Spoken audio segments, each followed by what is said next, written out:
My mom only had one eye. I hated her. She was such an embarrassment. My mom ran a small shop at a flea market. She collected little weeds and such to sell. Anything for the money we needed. She was such an embarrassment. There was this one day during elementary school. I remember that it was field day and my mom came. I was so embarrassed. How could she do this to me? I threw her a hateful look and ran out. The next day school, your mom only has one eye and they taunted me. I wished that my mom would just disappear from this world, so I said to my mom, Mom, why don't you have the other eye? You are only going to make me laughing stock. Why don't you just die? My mom did not respond. I guess I felt a little bad, but at the same time, it felt good to think that I had said what I had wanted to say all this time. Maybe it was because my mom hadn't punished me, but I didn't think that I had hurt her feelings very badly. That night, I woke up and went to the kitchen to get a glass of water. My mom was crying there so quietly as if she was afraid that she might wake me. I took a look at her and then turned away. Because of the thing I had said to her earlier, there was something pinching at me in the corner of my heart. Even so, I hated my mother who was crying out of her one eye.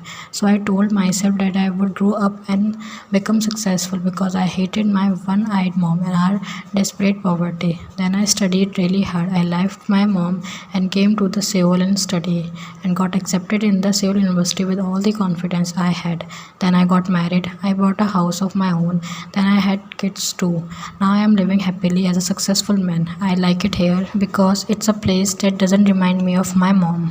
This happiness was getting bigger and bigger when someone unexpected came to see me. What? Who's this? It was my mother, still with her one eye. It felt as if the whole sky was falling apart. Me, my little girl, ran away, scared of my mom's eyes, and I asked her, Who are you? I don't know you, as if I tried to make that real. I screamed at her, How dare you to come to my house and scare my daughter? Get out of her hair now. And to this, my mother quietly answered, Oh, I'm so sorry. I may have gotten the wrong address, and she disappeared.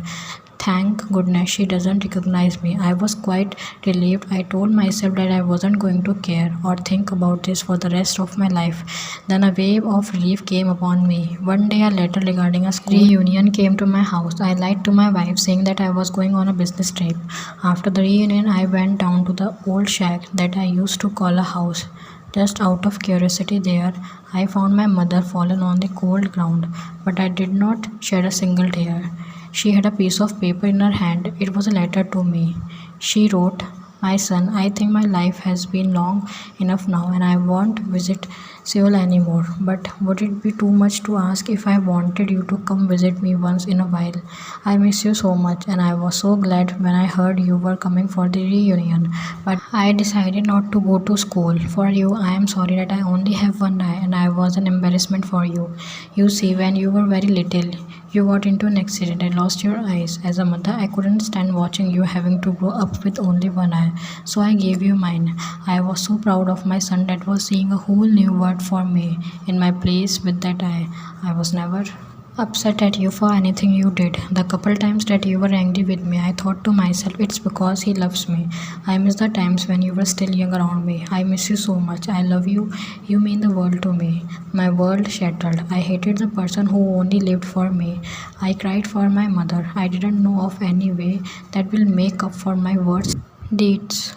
And the moral of the story is never ever hate anyone for their disabilities. Never disrespect your parents. Don't ignore and underestimate their sacrifices. They gave us life. They raised us better than they had been. They give and keep trying to give better than they ever had. They never wish unwell for their kids, even in their wildest dreams. They always try showing right path and being motivators. Parents give up all for kids, forgive all mistakes made by kids. There is no way to repay what they done for kids. All we can do is try giving what they need, and it is just time, love, and respect.